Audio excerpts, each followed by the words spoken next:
Hello बच्चों, कैसे हो? आपका स्वागत है त्रिपाण स्टडी सेंटर में। आज जो आपके समक्ष टॉपिक प्रस्तुत हुआ है कई मानने में काफ़ी महत्वपूर्ण है हर एक एग्जाम व्यू से। ठीक है, इसमें हम हर एक बात पे विस्तार पर चर्चा करेंगे और वो सारे जो है पहलू पर विचार करेंगे जो अब तक अछूता था। तो चलिए देखते हैं हमारा आज टॉपिक क्या है। आर्य शब्द का अर्थ, यानी आर्य शब्द का क्या मतलब होता है, क्या तात्पर्य होता है। तो ये काफ़ी महत्वपूर्ण बात है। यहाँ पर देखा जाए तो आर्य शब्द का अर्थ है कुलीन तथा जो है अच्छे परिवार से संबंध रखने वाले। आर्य का मतलब होता है कुलीन वर्ग या अच्छे परिवार से संबंध रखने वाले। ये आर्य गैर वर्ण के लंबे तथा हष्ट पुष्ट शरीर के थे, यानी ये आर्य गौर वर्ण के थे और लंबे उनके जो है शरीर हष्ट पुष्ट थी और ये बहुत अधिक सभ्य थी तथा उन्होंने एक स्वार्थ और विकासोन्मुख समाज के लिए बेहतरीन नियम भी बनाए। आर्य ने समाज के लिए काफ़ी रूल रेगुलेशन बनाई और इसी के कारण कई विदेशी प्रजातियों को भी स्वयं को आर्य का वंशज कहलाने में गर्व की अनुभूति हुई। तो देखा जाए तो आर्य के जो रूल रेगुलेशन थे वो काफ़ी महत्वपूर्ण थे और कई विदेशी प्रजातियों को भी स्वयं को आर्य का वंशज कहने में गर्व महसूस होता है। हिटलर जो जर्मनी का नेता था, इस सभ्यता से इतना प्रभावित हुआ कि उसने यह सिद्ध करने की कोशिश भी की कि विशुद्ध आर्य रक्त केवल जर्मनी निवासियों के नसों में ही दौड़ता है और उसने जो है प्योर खून के लिए हर संभव उसने कोशिश किया और लोगों में ये विचारधारा भी पैदा किया। राधा मुकुंद मुखर्जी लिखते हैं कि भारतीय इतिहास आवश्यक रूप से आर्य का ही इतिहास रहा है।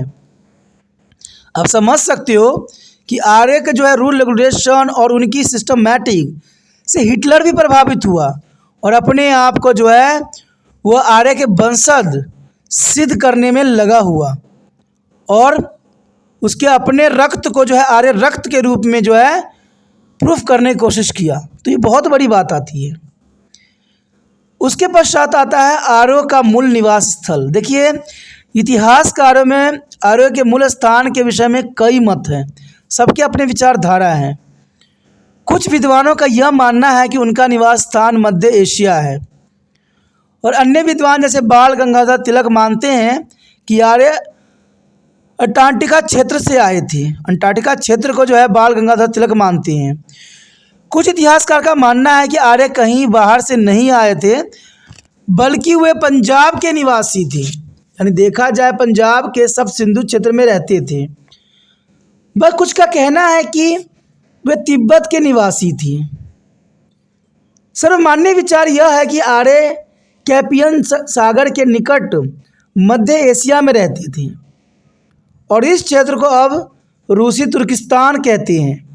ऐसा विश्वास है कि आर्य बहुत पहले अपने मूल स्थान को छोड़कर यूरोप तथा भारत में बस गए और आर्य के मूल निवास स्थल संबंधी सिद्धांत का विस्तार पूर्वक हम यहाँ पर चर्चा करेंगे और हर एक पहलू पर प्रकाश डालेंगे। सबसे प्रथम हमारे समक्ष आता है सप्त सिंधु संबंधी सिद्धांत। सप्त सिंधु संबंधी सिद्धांत जो कि आर्य के मूल निवासी होने का प्रमाण देगा। इसमें डॉक्टर AC दास ने अपनी पुस्तक ऋग्वैदिक इंडिया तथा डॉक्टर संपूर्णानंद की पुस्तक आर्य का आदि देश में यह सिद्ध करने का प्रयास किया है कि आर्य मूल रूप से जो है सब सिंधु क्षेत्र में थे और पंजाब उत्तर पश्चिमी सीमांत क्षेत्र में आता है। इसमें कश्मीर, काबुल का कंधार के रहने वाले थे और इस सिद्धांत को समर्थन में कुछ तर्क भी दिए गए थे। यानी देखा जाए तो सब सिंधु सिद्धांत काफ़ी महत्वपूर्ण थी। कहते हैं ऋग्वेद में जो आर्य के विषय में जानकारी का मुख्य स्रोत है में कहीं भी इस प्रकार का संकेत नहीं मिलता है कि आर्य कहीं बाहर से आकर भारत में बसे थे। यह डॉक्टर AC दास का मुख्य विचारधारा थी। कहते हैं ऋग्वेद के भौगोलिक विवरणों के अध्ययन के आधार पर यही बात पता चलता है कि सब सिंधु ही उनका वास्तविक निवास स्थल था, क्योंकि वैदिक साहित्य में वर्णित पर्वत, नदियाँ, जलवायु, पशु तथा वनस्पति आदि सभी भारतीय ही हैं। यानी देखा जाए कि वैदिक साहित्य में जो चीज़ों का वहाँ वर्णन किया गया वो सब के सब जो देखा जाए तो वो जो है भारत में ही मिलते हैं जो काफ़ी महत्वपूर्ण है। यदि अगले पॉइंट की बात करें तो कहते हैं यहाँ तक कि प्राचीन भारत के पुराणों में भी आर्य के सब सिंधु का निवासी होने की ओर संकेत किया गया है। यानी भारत के पुराणों में भी इस बात का जो है संपूर्ण जिक्र है कि ये सब सिंधु के पास ही निवास करते थे। ऋग्वेद तथा प्राचीन ग्रंथों में जिन पशुओं पेड़ पौधों का जिक्र किया गया है वह सभी पंजाब में उन दिनों पाए जाते थे। तो इससे साफ जाहिर होता है कि इनका जो क्षेत्र बताई गई वो पंजाब का ही क्षेत्र नज़र आता है। ऋग्वेद में जिन 7 नदी सिंधु, झेलम, चेनाब, सतलुज, रवि, व्यास और सरस्वती का जिक्र किया गया है वास्तव में पंजाब के सब सिंधु के संचलित ही करती है। इसलिए यह माना जाता है कि आर्य का जन्म यहीं पर ही हुआ था। पंजाब का क्षेत्र ही उनका मूल्य निवास स्थान था। ये डॉक्टर AC दास के अनुसार बताई गई थी पुस्तक ऋग्वेदी इंडिया में।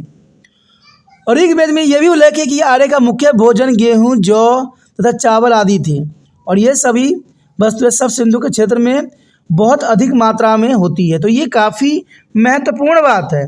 लेकिन इन बातों को जो है कई विरोधी आवाज़ भी उठे जिसको हम यहाँ आलोचना के रूप में आपके समक्ष प्रस्तुत करने जा रहे हैं।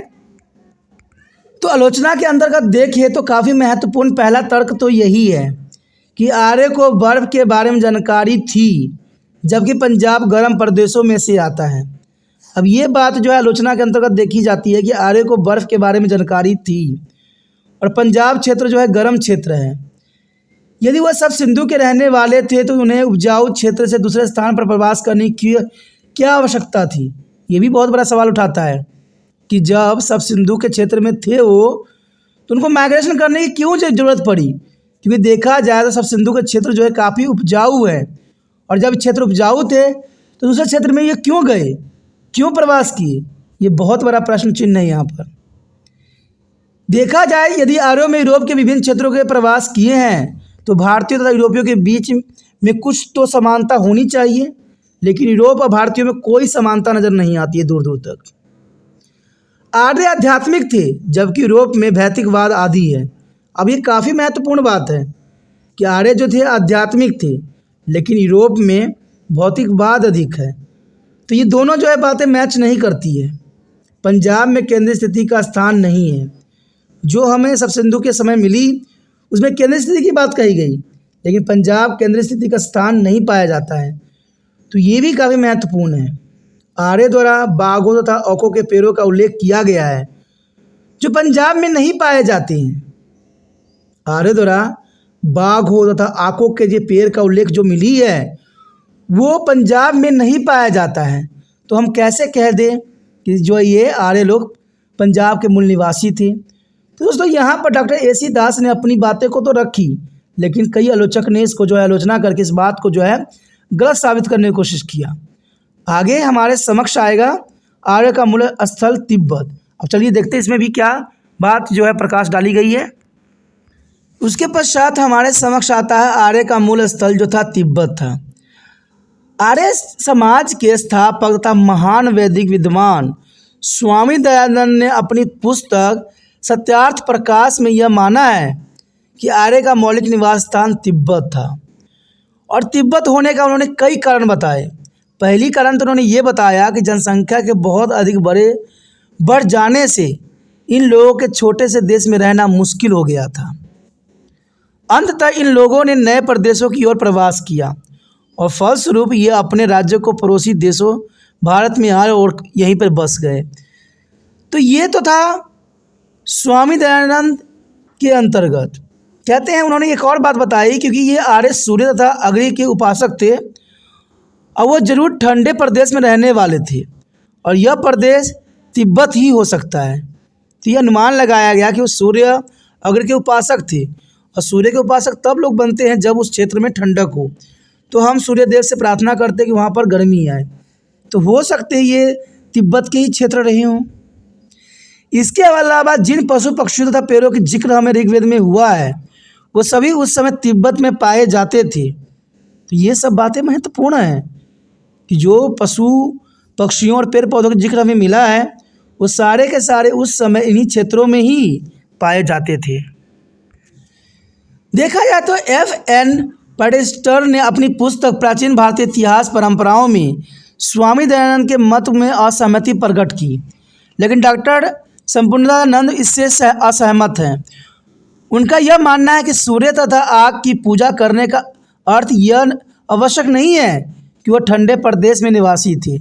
हालांकि अंटार्कटिका प्रदेश बहुत ठंडा है, लेकिन वहाँ रहने वाले एस्किमो आग एवं सूर्य के उपासक नहीं थे। तो ये बात जो है स्वामी विवेकानंद के दिए गए जो है यहाँ पर सिद्धांत, उसको जो है नकारा जा रहा है। तो ये काफ़ी महत्वपूर्ण है। उसके पश्चात आता है अंटार्कटिका प्रदेश की सिद्धांत। चलिए देखते हैं अंटार्कटिका प्रदेश की क्या सिद्धांत है आर्यों के लिए।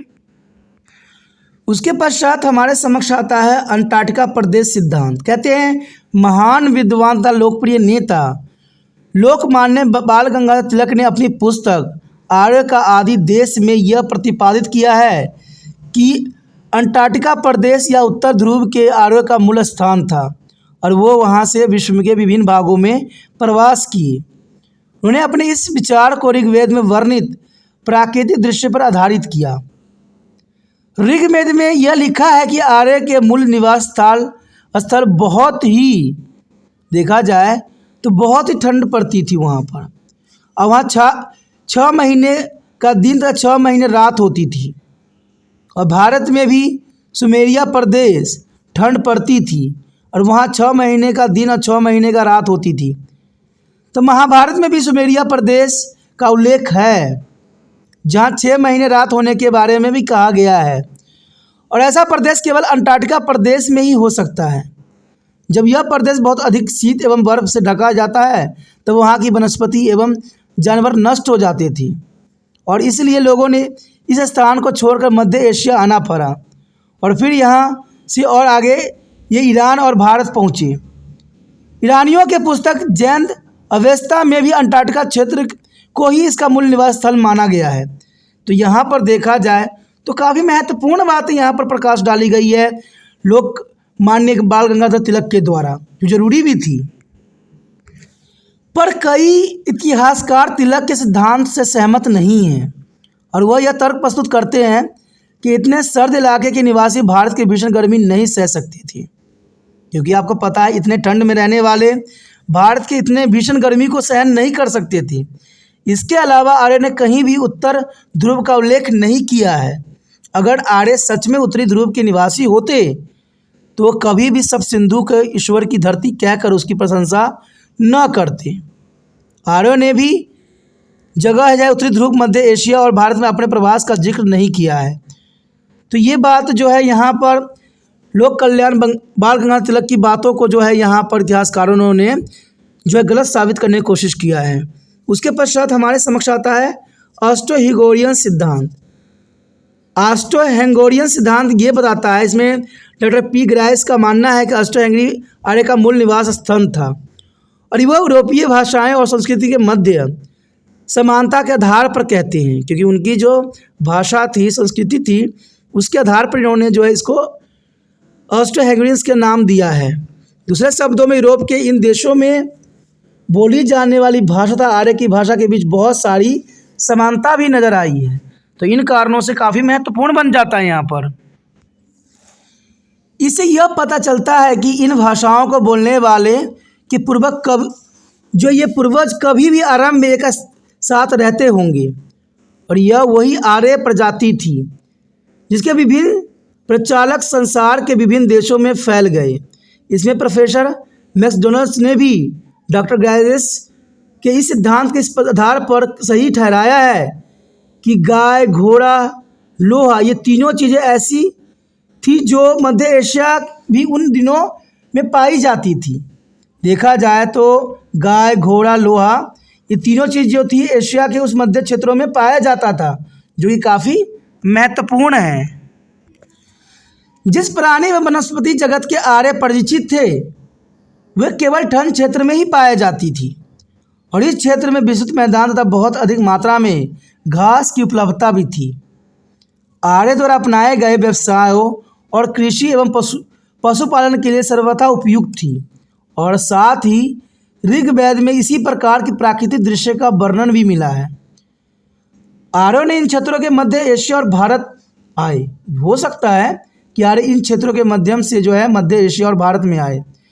लेकिन आधुनिक विद्वान इस सिद्धांत के लिए अधिक सहमत नहीं देते हैं और उनका मानना है कि संपूर्ण विश्व में अष्टोहैंगरी ही वह स्थान नहीं है जिसमें आर्य के मौलिक निवास स्थान के सभी लक्षण पाए जाते हों।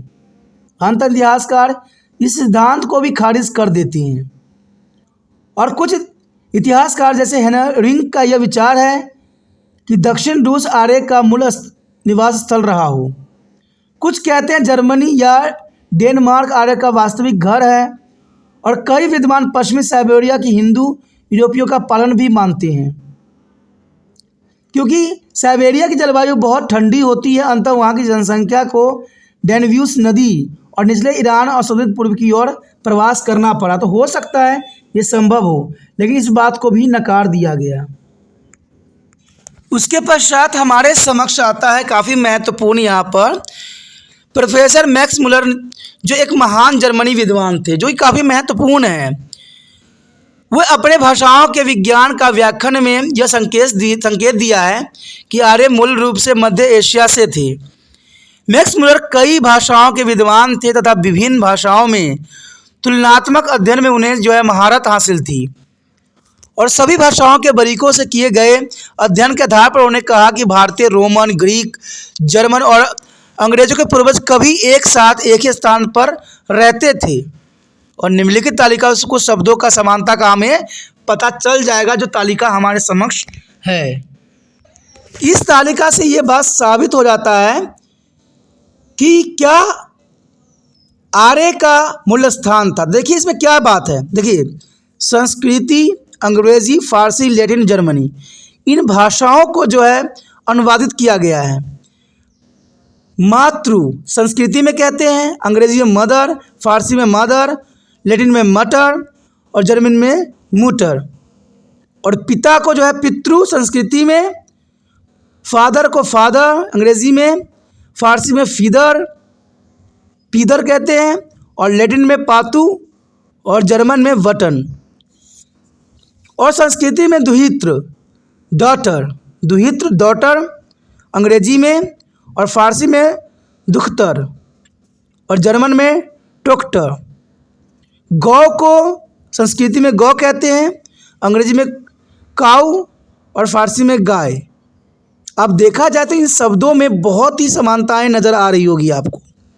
इन शब्दों में समानता के आधार पर मैक्स मुलर का यह विचार था कि आर्यों के पूर्वज मध्य एशिया से थे, यहीं से वो संसार के अन्य भागों में चले गए। संभवतः जनसंख्या वृद्धि और भोजन की कमी ने उन्हें उनका मूल स्थान छोड़ने पर मजबूर कर दिया हो। अंततः वो नए क्षेत्रों की तलाश में निकल पड़े। आर्यों की एक शाखा पश्चिम की ओर गई और यूरोप में बस गई तथा आर्यों की मुख्य शाखा भारत में उत्तर पश्चिमी रास्ते पहुंची। ये आर्य भारत में बस गए और हिंदू आर्य कहलाए। तो ये भी हो सकता है, लेकिन देखा जाए तो बहुत से इतिहासकार ने इस बात की आलोचना भी की है। अब उसकी आलोचना क्या है, चलिए देखते हैं। अब यहाँ पर देखा जाए तो प्रोफेसर मैक्स मुलर का मध्य एशिया की जो सिद्धांत दी गई, बहुत से इतिहासकारों ने जो है इसका सिद्धांतों को नहीं माना। इसका कारण ये था कि उन्होंने बताया कि ऋग्वेद में कहीं भी मध्य एशिया का उल्लेख हमें नहीं मिलता है। यदि आर्य मध्य एशिया के मूल निवासी होते तो आज भी उनके वंशज मध्य एशिया में होती, लेकिन ऐसा नहीं है। आर्य का मुख्य व्यवसाय कृषि एवं पशुपालन था, अर्थात वो ऐसे क्षेत्रों से संबंध रखते थे जहाँ भूमि उपजाऊ थी और घास जो है भूमियाँ विस्तृत थी। लेकिन ये क्षेत्र न ही उपजाऊ है और न ही यहाँ चरगाह है। तो ये बातें जो है यहाँ पर मैक्स मुलर का भी जो है खंडित करते हैं और साथ में इस बात का भी रियलाइज करते हैं कि इतने छोटे क्षेत्र में इतनी अधिक जनसंख्या निवास नहीं कर सकती। ये भी बहुत महत्वपूर्ण बात है। शहर जिसके आर्य बड़े ही शौकीन थे इन क्षेत्रों में नहीं पाया जाता है। केवल भाषा के आधार पर मध्य एशिया के आर्य के निवासी स्थल नहीं माना जा सकता है, क्योंकि ये निष्कर्ष काल्पनिक भी हो सकती है। तो ये बात काफ़ी महत्वपूर्ण थी यहाँ पर। उसके पश्चात हमारे समक्ष आता है सबसे विश्वसनीय तर्कसंगत सिद्धांत, जो काफ़ी महत्वपूर्ण है। सबसे विश्वसनीय तर्कसंगत सिद्धांत आर्य के मूल निवास स्थल में संबंधित जो है विभिन्न विचारकों में जो है प्रोफेसर मैक्स मुलर का मध्य एशिया का सिद्धांत सबसे तर्कसंगत लगता है। प्रोफेसर मैक्स मुलर के द्वारा प्रकट किए गए तर्कों को साबित करने वाले कई कारक हैं जो कि काफ़ी महत्वपूर्ण हैं। पहले कारक तो यही है कि अधिकतर भारतीय यूरोपीय इतिहासकार प्रोफेसर मैक्स मुलर के सिद्धांत का ही समर्थन करते हैं। आर्य संसार के सभी भागों में पाए जाते हैं और हो सकता है कि सब पहले वह कहीं केंद्रीय स्थान में रहते हों और यह केंद्रीय स्थल मध्य एशिया ही है। Doctor R.S. त्रिपाठी लिखते हैं कि यह विचार है कि यूरोप की तथा भारत के लोगों के पूर्वज प्राचीन काल में एक ही स्थान पर रहते थे।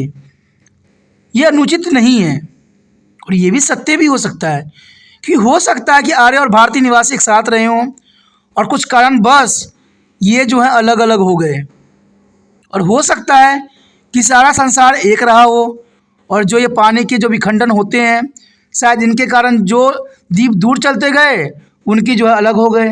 तो बहुत से सिद्धांत हैं जो हम अपनी तरफ से भी यहाँ पर बता सकते हैं। अंग्रेजी संस्कृति, फारसी, जर्मनी आदि भाषाओं में पाई जाने वाली समानताओं से यह निष्कर्ष निकलता है कि इन भाषा समूहों के पूर्वज एक स्थान रहते रहे होंगे। बात सही है कि हो सकता है कि सब एक साथ एक जगह पर रहे हों, लेकिन धीरे धीरे अपने क्षेत्रों को छोड़ देने के कारण इनके भाषा में बहुत सी चेंजेस आ गई। देखा जाए तो एशिया माइनर के पास बेगस कई में पाए गए अभिलेखों तथा शिलालेखों से ये पता चलता है कि प्राचीन काल में इस स्थान पर आर्यों के देवता जैसे वरुण, इंद्र, सूर्य, अग्नि आदि की पूजा की जाती थी। और इस अभिलेखों से पता चलता है कि आर्य इतनी जो है रास्ते मध्य एशिया से भारत पहुँचे होंगे, इसी रास्ते से जो है वो मध्य एशिया पहुँचे होंगे। कहते हैं मध्य एशिया कई घुमंतु जनजातियों का जो है जन्म स्थल है, जैसे हून, शक, मंगोल आदि, और यह भी संभव है कि आर्य भी वहीं से आए हों। तो इसमें कोई भी दो राय देना संभव नहीं है। प्राचीन काल में यह क्षेत्र बहुत ही उपजाऊ और उत्पादक था और यहाँ के लोगों का मुख्य पेशे कृषि तथा पशुपालन ही रहा होगा।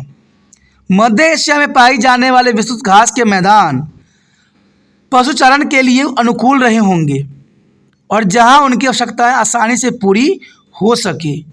बाद में यहाँ देखा जाए तो भूमि अनउपजाऊ हो गई और उनके जनसंख्या भी बहुत बढ़ गए, तब उन्होंने अन्य क्षेत्रों की ओर जो है प्रवास करना पड़ा। तो ये तर्कसंगत हो सकती है। उसके पश्चात आता है कि आर्यों के ग्रंथों में वर्णित भौगोलिक लक्षण तथा प्राणी एवं वनस्पति जगत मध्य एशिया में पाए जाते थे। अंततः यह आर्य का मूल स्थान हो सकता है। यानी आर्यों के ग्रंथ में वर्णित भौगोलिक लक्षण तथा प्राणी एवं वनस्पति जगत मध्य एशिया में पाए जाते थे। तो हो सकता है कि आर्य का जो मूल स्थान यही रही हो, और ये भी हो सकता है कि आर्य के जो है ऋग्वेद तथा फारसी में धार्मिक पुस्तक जैन अवेस्ता में वर्णित कई देवी देवताओं में समानता हमें देखने को मिली है। और इन पुस्तकों के अध्ययन से पता चलता है कि दोनों प्रजातियां के पूर्व कभी भी एक ही स्थान पर रहते थे और यह सभ्यता मध्य एशिया ही था। तो देखा जाए तो काफ़ी महत्वपूर्ण यहाँ पर तर्कसंगत है कि ये सब पहले एक स्थान पर ही रहे हों। कहते हैं आर्य के ग्रंथों में कहीं भी समुद्र का उल्लेख नहीं मिलता है। तो ये काफ़ी महत्वपूर्ण है कि आर्य के कहीं भी समुद्र का जो है उल्लेख हमें देखने को नहीं मिला, जिससे पता चलता है कि आर्य एक ही स्थान के निवासी थे जो समुद्र से दूर था, और ऐसा स्थान मध्य एशिया ही हो सकता है। मध्य एशिया यूरोप तथा भारत के सामान्य दूरी पर स्थित है और अपनी इसी मूल स्थान से कई यूरोप की ओर प्रवास कर गए हों और कुछ भारत आकर बस भी गए हों। तो ये भी तर्कसंगत बात यहाँ पर बताई गई है। उसके पश्चात हमारे समक्ष आता है भारत में जो है मूल निवास स्थल छोड़ने का क्या कारण हो सकता है। तो ये काफ़ी महत्वपूर्ण है कि आर्यों को जो है मूल स्थान छोड़ने के क्या कारण हो सकते हैं। तो ये काफ़ी महत्वपूर्ण बात है, आर्यों ने अपना मूल स्थान क्यों छोड़ा, और इसका कोई एक कारण होना कठिन है और इसके अनेक कारण हो सकते हैं। जनरल सी बात है, कई कारण हो सकते हैं। सबसे प्रथम बात तो यही होगी कि जनसंख्या वृद्धि। कहते हैं कि यह हो सकता है कि आर्य जब आर्य की जनसंख्या बढ़ी तब उनके निवास स्थान पर जो है उनकी आवश्यकता पूरी न हो सकी, क्योंकि जैसे जनसंख्या बढ़ेगी आवश्यकताओं की पूर्ति करना संभव नहीं था। अंत उन्होंने अपना देश छोड़ दिया। उसके पश्चात दूसरा कारण बन सकता है अपने मूल स्थान को छोड़ने का कि उपजाऊ भूमि की खोज। यह भी हो सकता है कि उनके चरगाह समाप्त हो गए हों और वे अपने देश को छोड़ने के लिए मजबूर हो गए हों ताकि वो अच्छे चरगाह उपजाऊ भूमि को ढूंढ सके। या ये भी हो सकता है कि भौगोलिक परिवर्तन, कुछ विद्वानों का विश्वास है कि भौगोलिक परिवर्तन भी जरूरी, क्योंकि कहते हैं भौगोलिक परिवर्तन काफ़ी महत्वपूर्ण यहाँ पर सिद्धांत रखता है।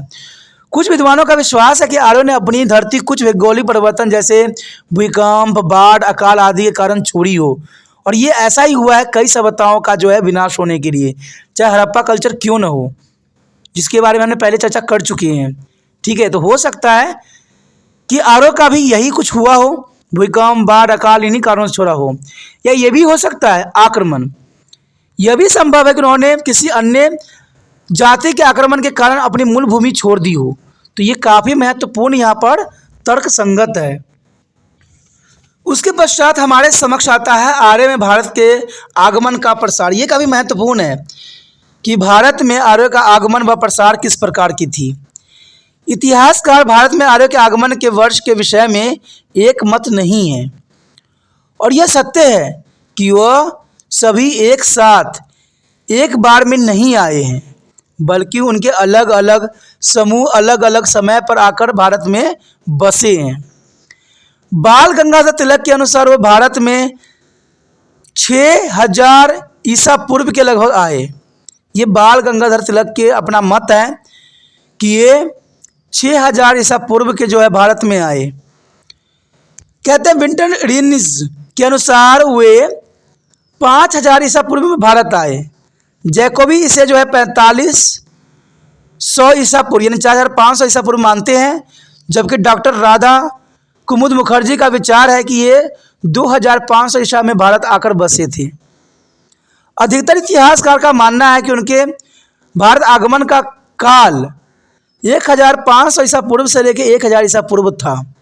देखिए, सबकी अपनी अपनी विचारधारा है, विचारधाराओं को जो है खंडित करना संभव नहीं है। आर्य भारत में आकर सबसे पहले आधुनिक पंजाब, जिसे अब सब सिंधु क्षेत्र भी कहा जाता था, वो बस गए थे तथा वो वहाँ के कई शताब्दी तक रहे, जो कि काफ़ी महत्वपूर्ण और तर्कसंगत बात है। यहाँ उनकी कई छोटी छोटी बस्तियाँ भी थी। कहते आर्यों के धार्मिक ग्रंथ वेदों से हमें इस सभ्यता के आरंभिक दिनों की जानकारी हमें मिलती है, और इस समय अवधि को वैदिक काल कहते हैं, और इस युग के आर्यों को जो है ऋग वैदिक आर्य भी कहा जाता है। इसके बाद के गंगा यमुना के घाटी क्षेत्रों की ओर फैल गए, जहाँ उन्होंने कई शक्तिशाली राज्य स्थापित भी किए, और इस युग के महाकाव्य युग भी कहा गया, क्योंकि इस युग में जो है आर्यों ने अपनी पराक्रम का प्रदर्शन भी किया, और रामायण महाभारत महाकाव्य इसी युग का वर्णन करते हैं। धीरे धीरे आर्य पूरे उत्तर भारत में फैल गए तथा उन्हें इसे आर्यवर्त का नाम भी दिया, इसलिए हम भारत को आर्यवर्त के नाम से भी जानते हैं। तो ये काफ़ी महत्वपूर्ण बात है। यहाँ पर आर्य ने अपने इस विस्तार के दौरान यहाँ के मूल निवासी द्रविड़ के साथ लंबा संघर्ष भी किया, क्योंकि वे इस संघर्ष के विजेता थे। अंत उन्होंने द्रविड़ को दस्यु तथा दास कहकर पुकारा। आर्य बहुत ही महान योद्धा थे, और द्रविड़ के मुकाबले शरीर रूप से जो है ताकतवर तथा अच्छे सैनिक भी साबित हुए। उन्होंने द्रविड़ को हराकर सुदूर दक्षिण में खदेड़ दिया, और काफ़ी लंबे समय तक दक्षिण आर्य सभ्यता के अछूता रहा। लेकिन देखा जाए तो कालांतर में यह सभ्यता वहाँ तक भी पहुँच गई। ऐसा माना जाता है कि ऋषि अगस्त्यस ने आर्य सभ्यता के दक्षिण में फैलाया। अगस्त्य ने आर्य सभ्यता को दक्षिण में फैलाया, और इस तरह से आर्य पूरे भारत में फैल गए, जो कि काफ़ी महत्वपूर्ण है। यहाँ पर वैदिक एज के बारे में बात करें तो जो है ऋग वैदिक एज और अर्लियर वैदिक एज जो है 1500 लेकर 1000 BC बताई गई है। वही लेटर वैदिक एज जो है पेंटिंग ग्रेवियर्स फेस जो है 1600 BC की बताई गई है। तो ये काफ़ी महत्वपूर्ण है। और इसी के साथ दोस्तों हमारा टॉपिक भी ख़त्म हो जाता है, जो कि काफ़ी महत्वपूर्ण था। आगे का जो है काफ़ी महत्वपूर्ण रहेगा, तो आप बने रहे तिरपान स्टडी सेंटर के साथ, और जितना हो सके वीडियो को जो है लाइक शेयर सब्सक्राइब कीजिए। पहली बार मेरे चैनल पे आए हो, पहली बार वीडियो देख रहे हो, तो जर्नल सी बात है दोस्तों, चैनल को सब्सक्राइब करके अपने मोबाइल में सेव कीजिए। सेव कीजिएगा, तभी जो है अगले वीडियो का नोटिफिकेशन भी मिल पाएगा।